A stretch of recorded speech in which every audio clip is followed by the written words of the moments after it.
Bom dia a todos. Que a paz de nosso Senhor Jesus Cristo se faça presente em nossos corações. Mais uma vez nós estamos aqui para dar início a esse trabalho de domingo, que devido à pandemia o pessoal afastou muito da casa, mas sempre a gente sabe que não é só a matéria que está aqui, os desencarnados também, tem muitos desencarnados aqui precisando de ouvir as mensagens. E hoje nós temos o Ordinal aqui que vai falar para nós, E nós rogamos a espiritualidade que auxilie ele, que passa bastante flúvios, que ele nos traga mensagens consoladoras para os momentos em que nós estamos vivendo, no dia a dia. Então vamos com o nosso pensamento em Jesus, vamos nos desligando de tudo que é material, buscando o aconchego do carinho do Mestre Jesus, para que Ele nos ampare, nos proteja nas nossas caminhadas, que muitas vezes se tornam tão difíceis, mas quando nós temos a luz de Jesus brilhando sobre nós, a nossa fé firme e presente em nossos corações, nós passamos por todos os entraves, por todos os percalços. Não que nós vamos ser livres dos atropelos da vida, o que nós temos que passar, nós vamos passar, mas aquele que está munido da espiritualidade amiga, sempre tendo presente o seu anjo de guarda, consegue passar pelas dificuldades da vida com mais serenidade, sem medo, sem atropelo, sem essa ansiedade que muitas vezes está levando muitas pessoas a desespero, a entrar em depressão, Por quê? Porque não tem aquela fé firme, porque nós sabemos que tudo que nós temos vem do Pai. E se é para nós passarmos aquilo que nós temos que passar, outro não passará em nosso lugar. E nós sabemos também que tem um provérbio muito antigo: não cai a folha de uma árvore se não for pela vontade do Pai. Então nós temos que nos entregar, mas entregar com fé, com a fé raciocinada, e assim nós poderemos passar, vencer todas as dificuldades com serenidade, sem a ansiedade em nossa alma. Então é isso que muitas vezes a gente vem buscar nesta casa, o aconchego dos braços do Mestre Jesus e da espiritualidade amiga dos nossos mentores amigos. Nosso agradecimento aos nossos irmãos espirituais, nossos agradecimentos ao Pai por tudo que nós temos e por tudo que está acontecendo para a nossa sublimação, para a nossa elevação, que nós aceitemos com resignação e com muita fé e com muita coragem. Ser conosco, Mestre amado, hoje e sempre. Ser conosco, Jesus, nos amparando nos momentos difíceis. Ser conosco, amigos espirituais, hoje e sempre. Que a paz do Mestre Jesus se faça presente em todos os corações. Com a palavra, o Ordinal, que vai trazer para nós a preleção de hoje.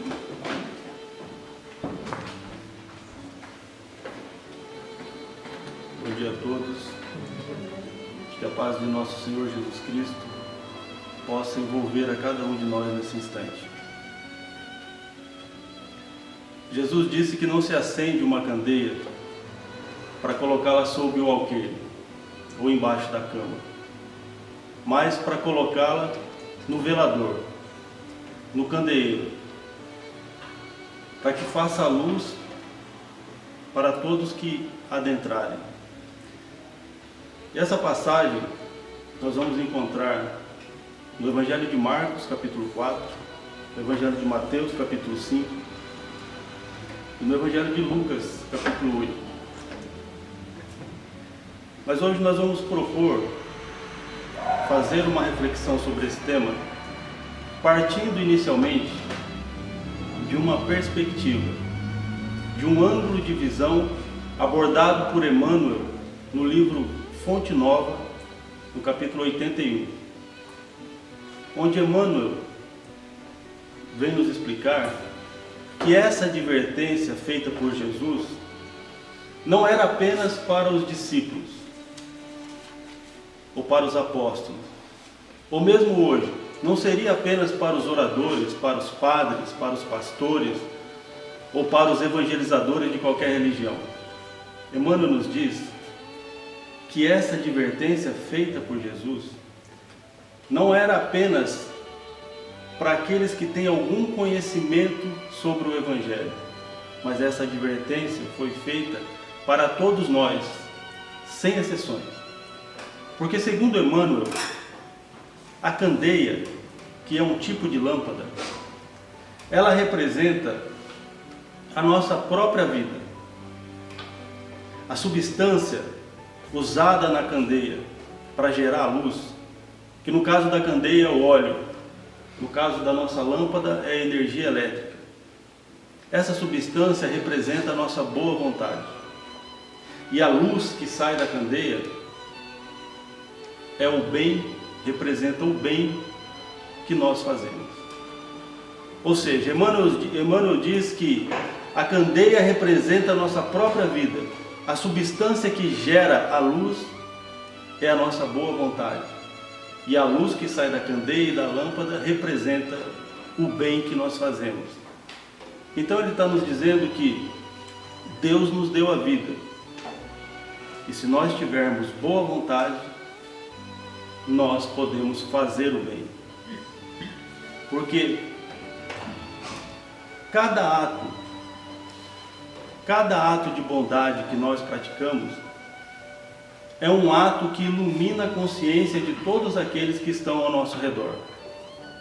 Então, quando Jesus nos pede para não colocar a candeia embaixo do alqueire, Ele está nos dizendo para não deixar de fazer o bem que nós já podemos fazer. Jesus está nos pedindo, está nos advertindo para não deixar de fazer o bem que já está ao nosso alcance.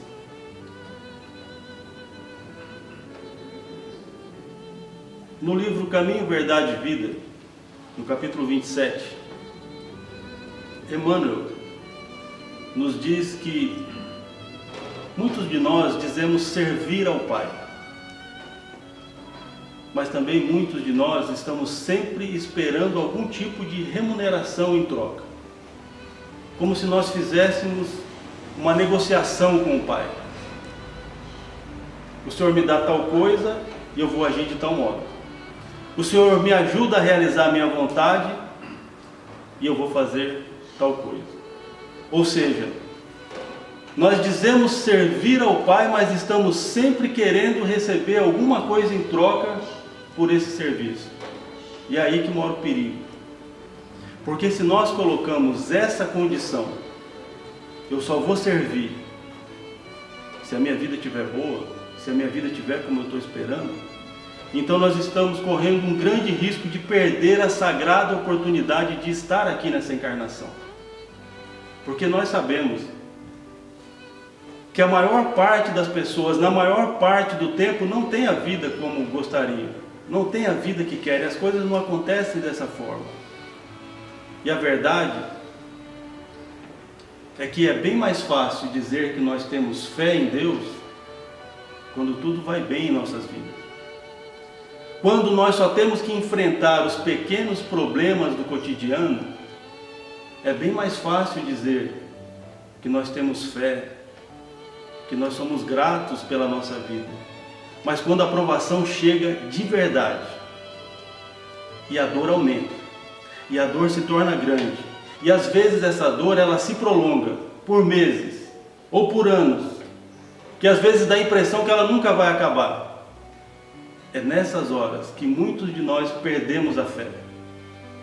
É muitas vezes nessa hora que muitas pessoas passam a adotar uma conduta de tristeza profunda, ou de desânimo que nunca acaba, ou então de revolta, ou então de desespero. E é também nessas horas que muita gente blasfema contra Deus. Deus não existe. Deus não me ouve, eu oro tanto, mas Deus não me ouve.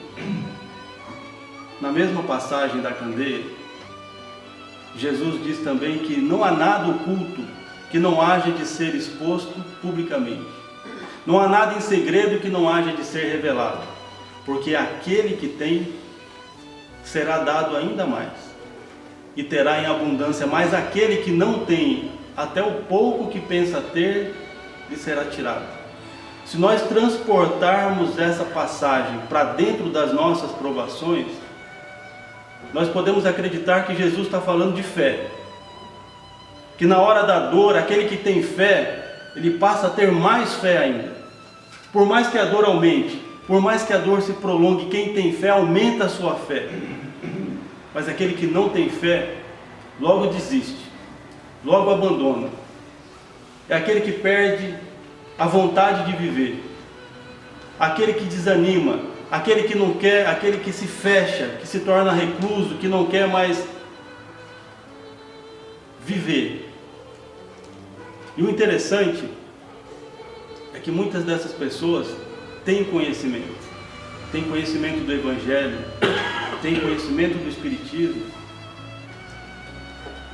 mas mesmo assim, nessas horas de dor, como a nossa fé é fraca, muitos não encontram consolação mesmo tendo conhecimento.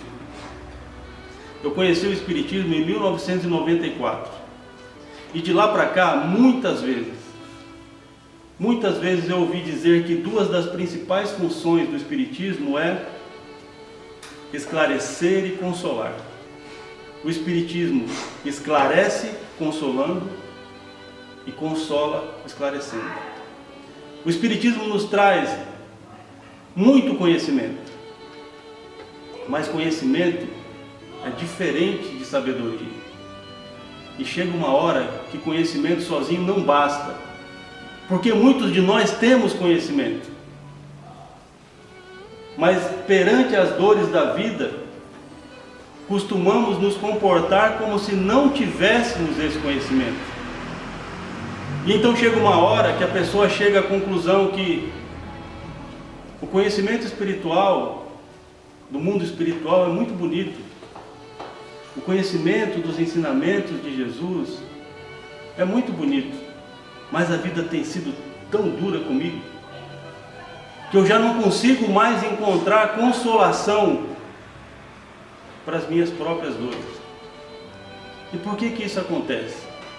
Por que muitas pessoas têm conhecimento do Evangelho, outras têm conhecimento do Espiritismo, outras têm conhecimento das duas coisas, do Evangelho e do Espiritismo? E por que a gente não consegue muitas vezes encontrar consolação para nós mesmos? É fácil falar para os outros, é fácil querer consolar os outros, mas quando a dor é nossa, quando a provação é nossa, muita gente não consegue encontrar consolação para si mesmo. Por que isso acontece? Porque nós temos ignorado um alerta que os benfeitores têm nos dado constantemente na literatura espírita, desde a codificação. Kardec e os benfeitores já nos davam esse alerta lá naquela época, de diversas formas, de diferentes formas eles deram para nós esse alerta e continuam dando. E que alerta é esse? É o alerta de que conhecimento sozinho não basta. Não basta estudar o Evangelho de Jesus, estudar o Espiritismo, buscando apenas esclarecimento e consolação. Nós precisamos fazer com que esse conhecimento nos dê elevação. Nós temos que usar esse conhecimento para nos elevar. A chave, o alerta, a chave é elevação. O sentido principal das nossas vidas, de todos nós, o sentido principal da nossa vida é buscar elevação. É procurar sair daqui melhor do que quando nós chegamos. Então nós precisamos de elevação e os benfeitores falam isso o tempo inteiro, de diversas formas. Eu vou dar um exemplo. Como eles falam de diversas formas. Evangelho segundo o Espiritismo, capítulo 16, item 14. o espírito Lacordaire diz assim: o homem que se apega aos bens terrenos é como a criança, que só vê o momento presente. Mas aquele que se desprende dos bens terrenos é como o adulto, que vê as coisas mais importantes, porque compreende as proféticas palavras do Salvador que diz: meu reino não é deste mundo. Então, aquele que se eleva, o que Lacordaire está dizendo aí? Justamente isso.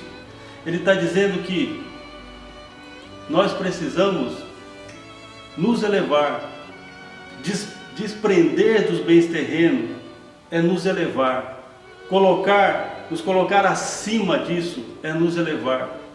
Conhecimento é muito importante, mas se nós não usarmos esse conhecimento para nos elevar, nós vamos ser como aqueles a quem Jesus se referiu lá no Evangelho de Mateus, no capítulo 13, no versículo 13, quando Jesus diz assim: vendo, não veem, veem, mas não enxergam, escutam, mas não ouvem e nem compreendem, porque o seu coração está endurecido. Coração endurecido. Aquele que se eleva não põe mais a candeia sobre o alqueire. Aquele que se eleva não deixa a sua luz embaixo da cama. Aquele que se eleva não deixa de praticar o bem em circunstância nenhuma. E isso pode servir para nós até como uma espécie de termômetro.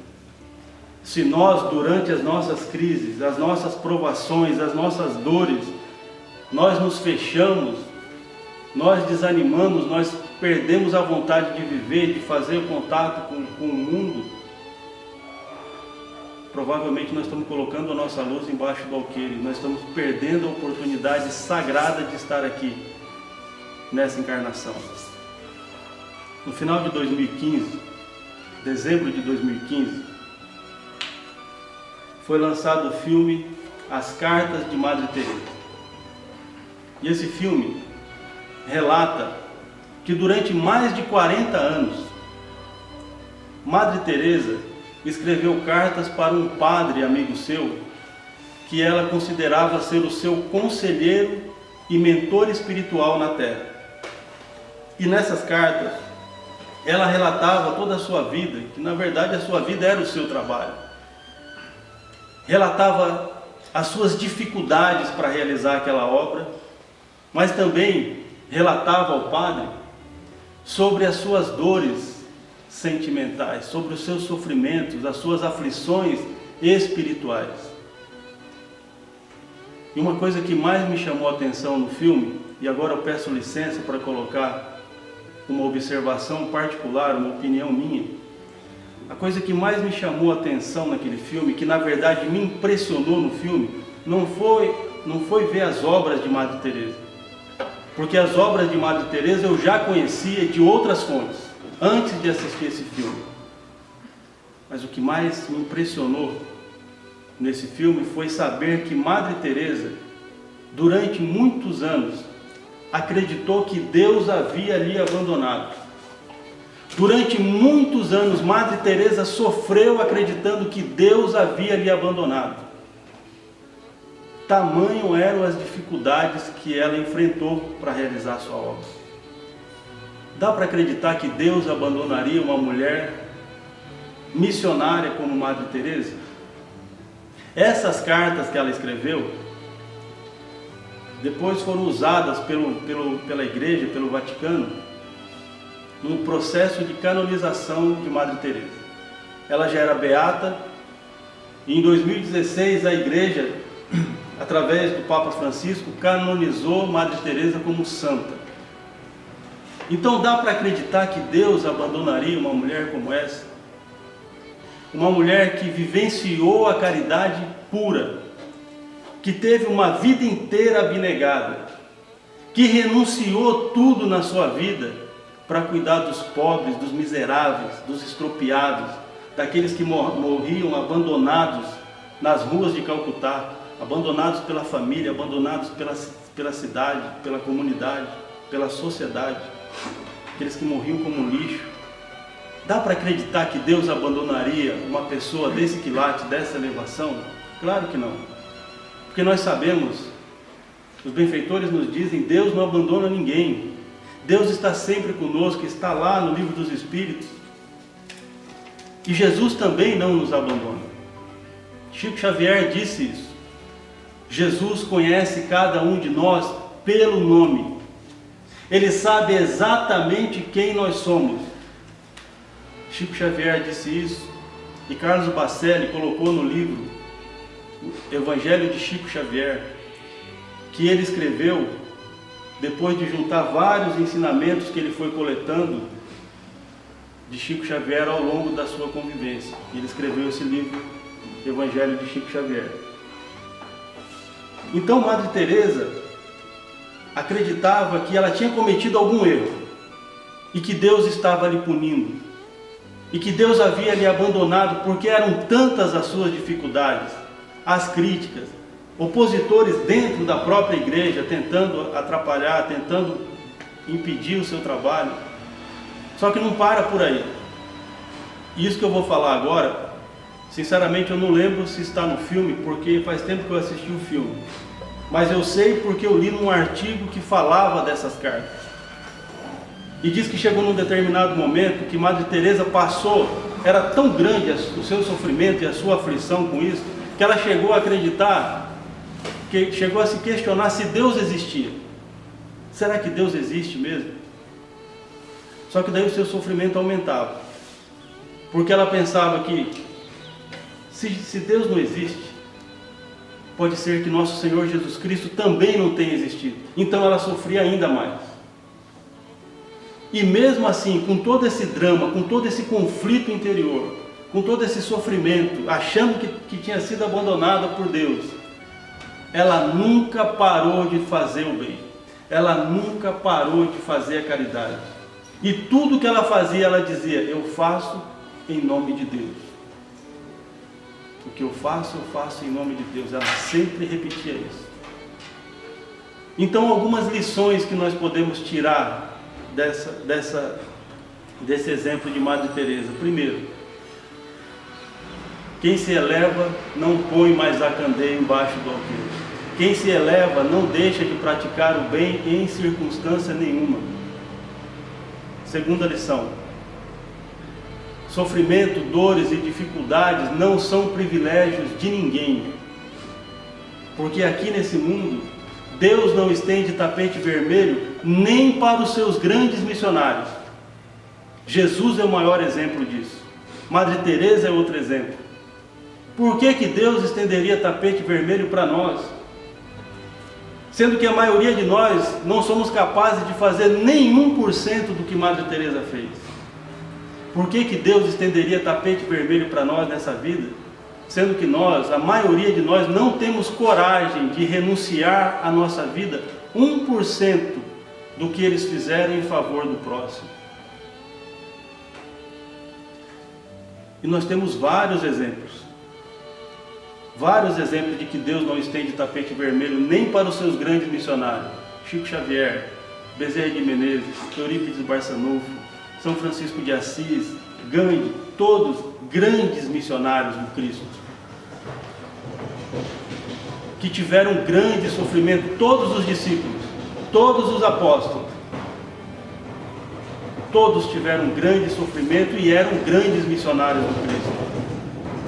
Paulo, quem já leu o Novo Testamento, quem já leu Paulo e Estevão, sabe razoavelmente bem que Paulo sofreu muito. E quando se fala de Paulo, e aqui eu peço licença outra vez para colocar uma opinião minha particular. Quando se fala de Paulo, quando se fala de alma, de espírito, de ser humano, na minha opinião, Paulo, nesse mundo, é o maior exemplo de que pau que nasce torto não precisa morrer torto. Porque Paulo era Saulo, o doutor da lei, carrasco, o maior perseguidor de cristãos, sanguinário, violento. Mas quando ele se encontrou com Jesus no caminho de Damasco, ele simplesmente mudou. Não foi de uma encarnação para outra, não, foi num instante. Ele usou todo o seu potencial, toda a sua capacidade, toda a sua inteligência, toda a sua força de vontade para fazer o bem. A única coisa que ele fez foi: a minha vontade está nessa direção, mas agora a minha vontade está na direção do bem. Foi a única coisa que ele fez. É exatamente isso que Emmanuel diz: o combustível em nós que gera a luz é a nossa boa vontade. Se nós tivermos boa vontade, nós podemos nos elevar, nós podemos fazer o bem. Foi exatamente isso que Paulo fez. Ele simplesmente direcionou a sua vontade para o bem, mostrando para nós que todos nós podemos nos elevar sim nessa vida. Todos nós podemos sair daqui melhores do que quando nós chegamos. E isso só depende de nós, da nossa vontade. Tem uma passagem de Paulo que se encaixa muito bem com isso que nós estamos falando hoje. Está na segunda epístola aos Coríntios, no capítulo 12, quando Paulo está falando aos Coríntios que ele encontrou uma pessoa na vida que era como se fosse um espinho na sua carne. Ele considerava essa pessoa como se fosse um mensageiro de Satanás. Porque todas as vezes que essa pessoa se encontrava com ele, essa pessoa o esbofeteava, o humilhava em público. E então Paulo diz que orou 3 vezes ao Senhor e pediu a ele para desviar essa pessoa do seu caminho. E então o Senhor lhe disse: a minha graça te basta, porque o meu poder se aperfeiçoa na fraqueza. A minha graça te basta, porque o meu poder se aperfeiçoa na fraqueza. Então Paulo diz aos Coríntios: de boa vontade gloriarei-me das minhas fraquezas, para que o poder do Cristo habite em mim. Por isso, sinto prazer nas fraquezas, nas perseguições, nas necessidades, nas injúrias, nas angústias, por amor de Cristo. Porque quando estou fraco, então sou forte. Porque quando estou fraco, então sou forte. Olha só a mentalidade de Paulo. Olha só a elevação de Paulo. Primeiro, se foi Cristo que disse, se foi Jesus que disse, o assunto está encerrado. Jesus diz: a minha graça te basta. Ele não discutiu. Se é Jesus que está dizendo, então é a verdade, então é a maior sabedoria. Ele não discute. E o que foi que Paulo aprendeu? Ele entendeu que todo aquele sofrimento, as perseguições, as injúrias, as calúnias, as prisões, as surras, as humilhações, tudo aquilo eram oportunidades de elevação. Ele entendeu que no dicionário divino, no dicionário de Deus, dificuldade é igual oportunidade de elevação. E ele entendeu tão bem isso que ele disse que ele passou a sentir prazer. Porque quando ele estava numa provação dessas, ele sabia que aquilo era um teste, e sendo um teste, era uma oportunidade de elevação. Então Paulo é mais um desses exemplos de que aquele que se eleva não põe a candeia embaixo do alqueire. Aquele que se eleva não esconde a sua luz embaixo da cama. Aquele que se eleva não deixa de praticar o bem em circunstância nenhuma. E é mais um exemplo de que nesse mundo Deus não estende tapete vermelho, nem para os seus grandes missionários. Por que Ele estenderia para nós, que somos muito inferiores a esses missionários, que precisamos aprender mais, que precisamos de mais experiência? Por que Deus estenderia tapete vermelho para nós? No livro Brasil, Coração do Mundo, Pátria do Evangelho, ditado pelo espírito Humberto de Campos ao médium Chico Xavier, Humberto de Campos narra um encontro de Jesus com o espírito Longinos. 1800 anos atrás, antes desse encontro de Jesus com Longinos, narrado no livro, Longinos era um daqueles que estavam ao pé da cruz, escarnecendo de Jesus, lá no seu martírio, no seu calvário. Só que no dia desse encontro com Jesus, narrado no livro, Longinos já tinha evoluído tanto, já tinha se elevado tanto, que ele estava entre os grandes trabalhadores do Cristo no planeta Terra. E então Jesus vai pessoalmente falar com Longinos e pergunta a ele se ele se sentia preparado para uma nova encarnação na Terra. E Longinos recebe aquela pergunta com emoção, com alegria e logicamente com preocupação, porque era uma grande responsabilidade. Mas diz a Jesus que seria uma grande honra servir o Cristo e que ele aceitaria qualquer gênero de tarefa, não importava. E todas as recomendações do Cristo ele seguiria como um sagrado ministério. Então Jesus diz a ele que ele reencarnaria no Brasil. E que se aquela missão fosse bem cumprida, seria a sua última romagem no planeta escuro da dor e do esquecimento. Olha as palavras do Cristo. Seria a sua última encarnação no nosso planeta. Mas aquela missão, aquela tarefa, era um tipo de tarefa que exigia um máximo de renúncia e de devotamento. Ele renasceria como imperador no Brasil, até que o Brasil conseguisse verdadeiramente atingir a sua maioridade como nação. E ele nasceu como Dom Pedro II. E então Jesus vai explicando a Longinos qual eram as diretrizes daquela missão, o que ele queria, como Longinos tinha que se comportar, o que ele deveria fazer, e vai explicando, e aí chega no final ele diz: e por fim, você vai ser traído, abandonado, humilhado e vai sofrer com a ingratidão de todos aqueles que você ajudou. Mas nessa hora, tem de bom ânimo, porque nas horas mais difíceis, nos momentos mais dolorosos, nos momentos mais angustiantes da tua jornada, eu estarei ainda mais perto de ti. Ou seja, Deus não abandona ninguém, Jesus não abandona ninguém. Longinos é mais um exemplo de que aquele que se eleva não põe a luz embaixo do alqueire, aquele que se eleva não deixa de praticar o bem em circunstância nenhuma.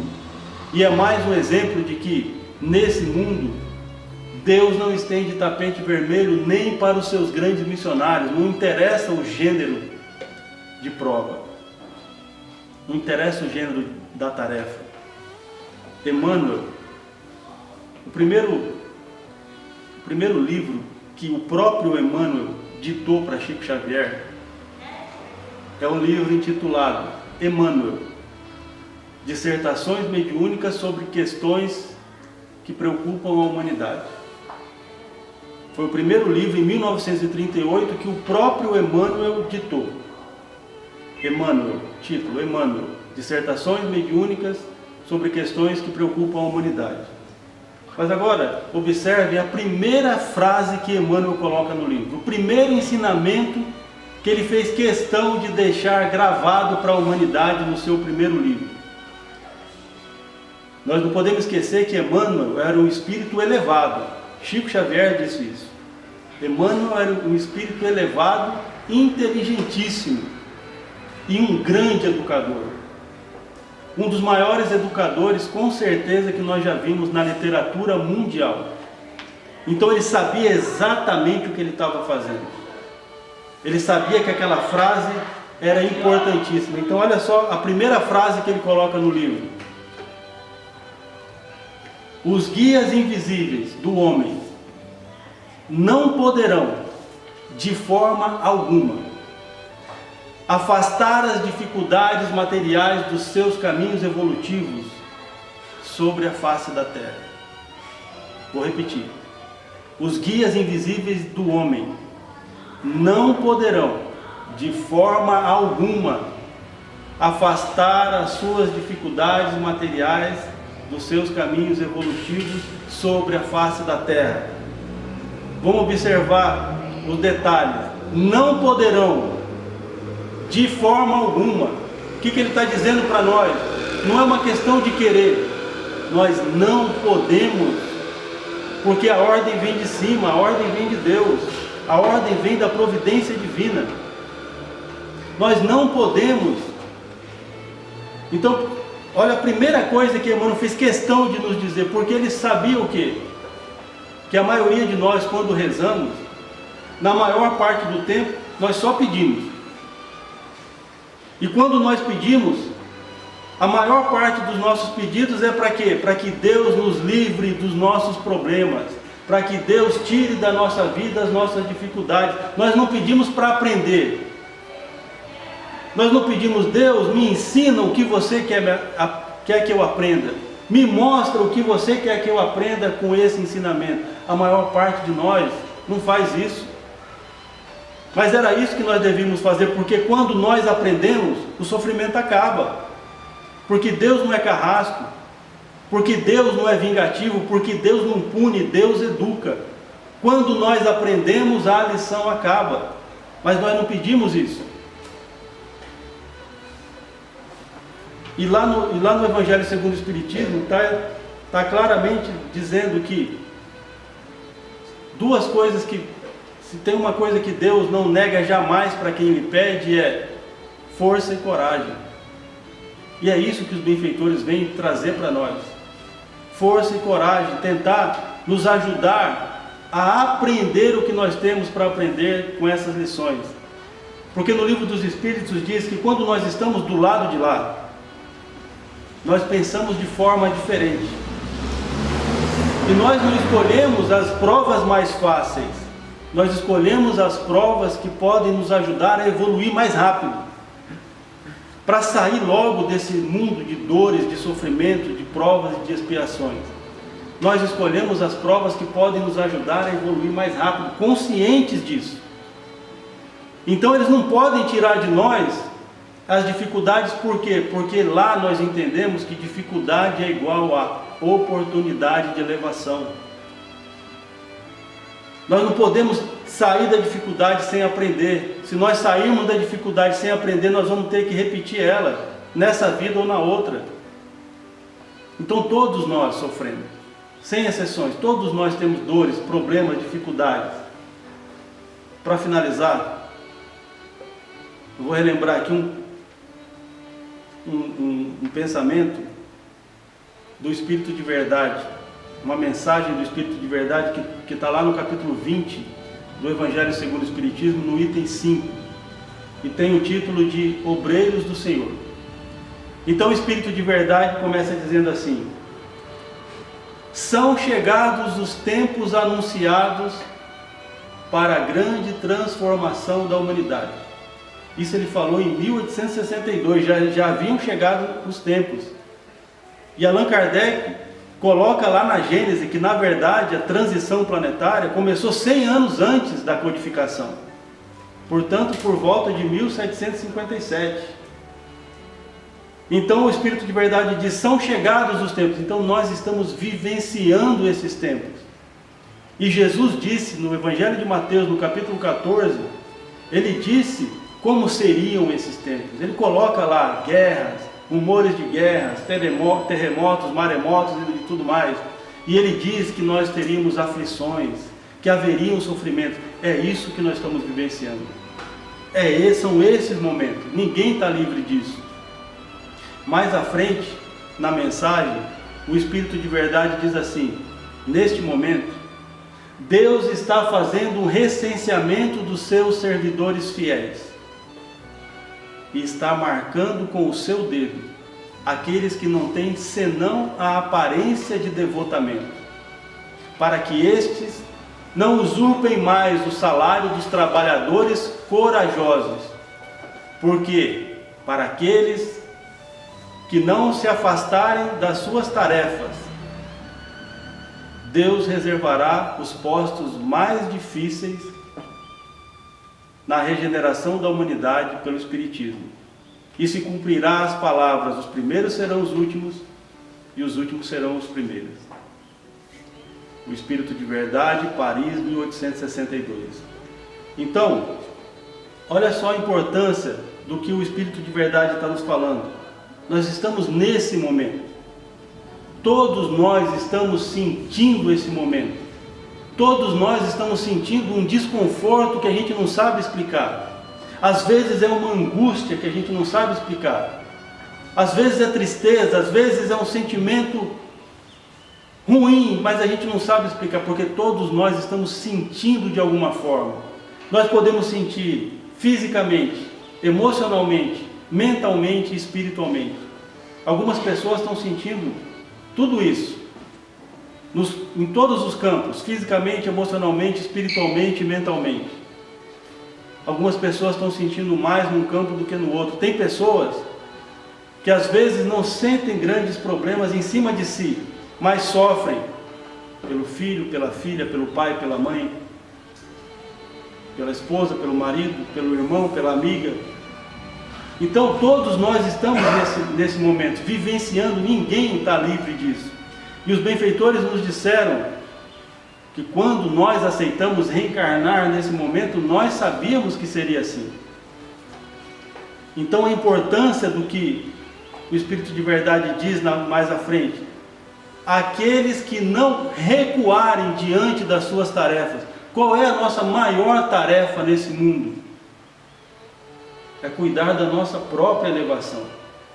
A nossa grande missão, a nossa primeira missão no mundo é cuidar da nossa própria elevação. É tentar sair daqui melhor do que quando nós chegamos. E é claro que eles dizem, a melhor forma de fazer isso é como? Ajudar o próximo, fazer o bem ao próximo, servir ao próximo. E a gente não pode esquecer que o próximo mais próximo é aquele que está dentro da nossa casa. O próximo mais próximo são os nossos familiares, os nossos amigos. Não adianta a gente se preocupar só com um coitado, com um miserável que está passando fome. Não. A fome existe de diversas formas. É a fome sentimental, é a fome emocional, é a fome espiritual. Então quer dizer, o próximo mais próximo, ele está próximo de nós, está dentro da nossa casa muitas vezes. Então a importância desse alerta do Espírito de Verdade e de Jesus. Não coloque a candeia sobre o alqueire. Não deixe de praticar o bem que já está ao seu alcance. Como diz Emmanuel, a candeia é a nossa vida, é a nossa própria vida. Então, fica a reflexão para todos nós. Aquele que se eleva não coloca mais a candeia sobre o alqueire. Aquele que se eleva não deixa de praticar o bem em circunstância nenhuma. Nesse mundo, nesse planeta, Deus não estende tapete vermelho nem para os seus grandes missionários. Por que estenderia para nós? Que não somos grandes missionários, a maioria de nós. Que precisamos aprender muito mais. Então, refletindo com Emmanuel, a candeia é a nossa própria vida. A substância colocada na candeia para gerar a luz é a nossa boa vontade. E a luz é o bem que nós fazemos. Deus nos deu a vida. Se nós tivermos boa vontade, todos nós podemos fazer o bem. Podemos nos elevar ainda nessa vida e sair daqui melhores do que quando nós chegamos. Que nosso Senhor Jesus Cristo possa nos abençoar nesse propósito, nos envolver, nos guiar, nos sustentar, nos fortalecer e nos encorajar, para que nós saibamos aproveitar a sagrada oportunidade de estar aqui e saibamos fazer a nossa luz brilhar na prática do bem. Que assim seja. Muito obrigado, Senhor. Muito obrigado pela atenção de todos.